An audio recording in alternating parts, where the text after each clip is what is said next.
बातम्यांचा बुलंद आवाज, महा 24 तास.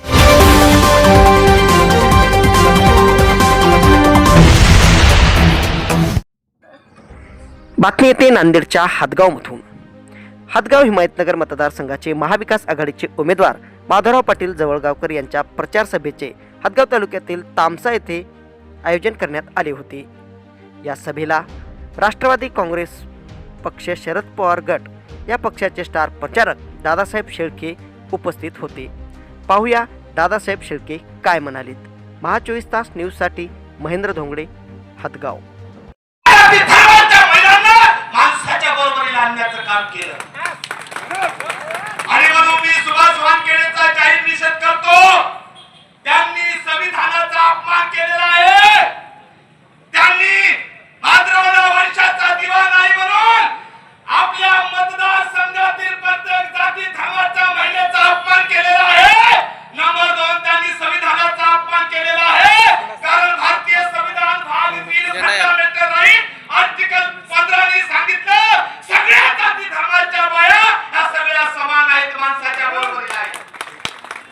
निषेध करतो मी त्या माणसाने वंशाचं नाव घेऊन तालुक्यातील सगळ्या महिलांचा अपमान केलेला आहे. त्या महिलेच्या अपमानाचा बदला घेणार की नाही? आवाज काढा. बदला घेणार की नाही? बदला घेणार की नाही? बदला घेणार की नाही? हो, येतं बाबासाहेबांचं संविधान आहे. कोणी महिलेला कमी लेखू शकत नाही. वर्तमान भेटला आदर्शामुळे ज्यांना घरी बसविलं त्या आदर्श अशोकराव चव्हाणला मला विचारायचं, अशोकराव, संविधानामुळे तुम्ही महाराष्ट्राचे मुख्यमंत्री झाला, तुम्हाला 2 मुली आहेत. आता वैशाचं कसं? आता वैशाचं कसं? माधवराव अशोकरावला मुलगा आहे का?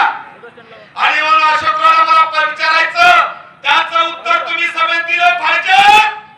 ज्या सुभाष वानखेडेंनी वंश म्हणून सगळ्या महिलांचा अपमान केला, तुम्हाला 2 पोरी आहेत, तुम्ही सुभाष वानखेडेचं समर्थन करणार आहात का?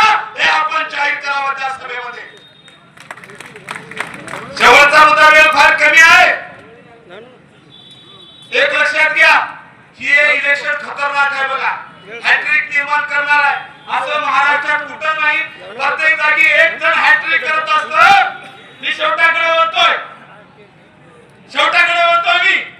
बघा, महाराष्ट्रात एक जणच आमदारकीला हॅट्रिक करत असते, बरोबर आहे. परंतु आपल्या विधानसभेमध्ये 2 हॅट्रिक होणार आहेत असं महाराष्ट्रात चित्र नाही. एक हॅट्रिक पडणाऱ्याची होणार आहे, पडणाऱ्याची, बरोबर की नाही?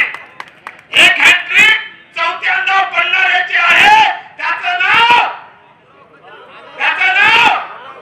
त्याचं नाव आणि दुसरी हॅट्रिक होणार आहे जे निवडून येणार आहे, त्याचं नाव माधवराव. आणि म्हणून माझ्या शब्दाला पूर्वविराम देण्यापूर्वी मी संविधानावर अत्यंत 2 शब्द सांगणं अत्यंत महत्वाचं आहे. मला ते 2 कार्यकर्ते भेटले. दादासाहेब म्हणजे काही फरक पडत नाही, आता बाबुरावची सीट निघणार आहे. मी म्हटलं कसं? त्याच्याकडे म्हणजे सुभाष वानखेडे आला, चापरेकर आला, अनिल पाटील आला, आता बाबुरावची सीट निघणार आहे. मी म्हटलं काही फरक पडत नाही, उलट बाबुरावचं या लोकांमुळे डिपॉझिट जप्त होणार आहे. म्हटलं तेवढी कसं? मला सांगा साहेब, तुम्ही सांगा, ज्याच्याकडे एक्सपायरी डेट संपलेले माणसं आहेत ते निवडून येतील का? येतील का? जसं औषधाची एक्सपायरी डेट संपल्यानंतर औषध रोगावर काम करते का? नाही करत ना.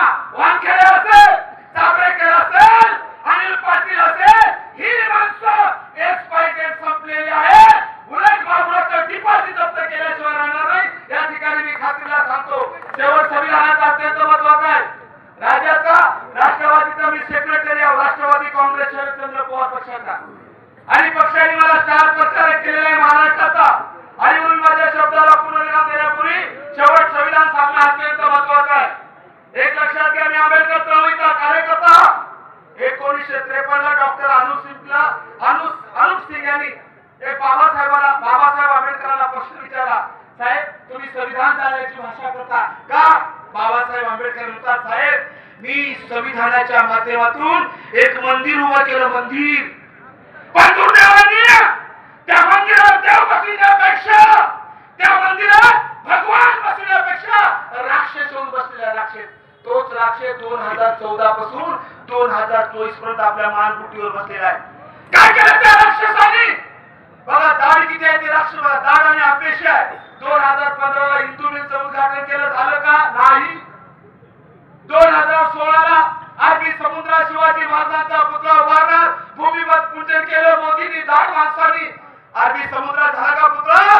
नाही. त्यात अपेक्षा माणसानं डिसेंबर 2023 ला राजकोट किल्ला मालवणला शिवाजी महाराजांच्या पुतळ्याचं उद्घाटन केलं. दाढ माणसाचा हात लागल्यामुळे तो पुतळा 24 ला ऑगस्ट मध्ये पडला.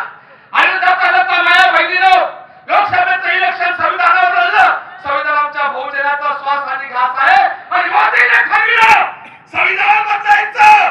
तुम्हाला माहित असेल नसेल, फेब्रुवारी 2000 ला अटल बिहारी वाजपेयींनी सुप्रीम कोर्टाचे न्यायाधीश व्यंकटचलैया यांच्या अध्यक्षतेखाली संविधान बदलण्याची समिती नेमली होती. विचार करा, त्याचं सुरू आहे. काल परवा संसदेचं उद्घाटन करताना त्यांनी प्रास्ताविकमध्ये धर्मनिरपेक्ष शब्द काढला आणि धर्मनिरपेक्ष शब्द काढल्यानं आणि हिंदुत्व माझा आहे, हिंदू धर्मही माझा आहे, पण मुसलमान धर्म स्वीकारणार आहे. सेक्युलर शब्द काढल्याने बौद्ध धर्म स्वीकारणार आहे. आणि याचा बदला घ्यासाठी आमचे